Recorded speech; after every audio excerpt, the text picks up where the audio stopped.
بسم اللہ الرحمن الرحیم الحمد للہ رب العالمین الرحمن الرحیم اللہم صلی علی محمد وعلی آل محمد۔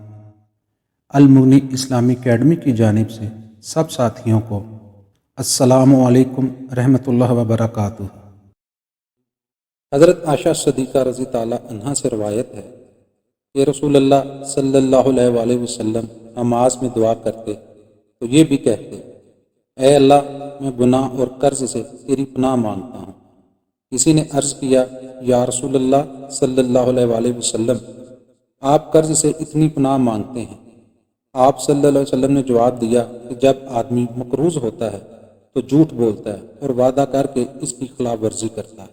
اللہ تعالیٰ سے دعا ہے کہ اللہ تعالیٰ ہمیں قرض سے اور گناہوں سے محفوظ فرمائے، آمین۔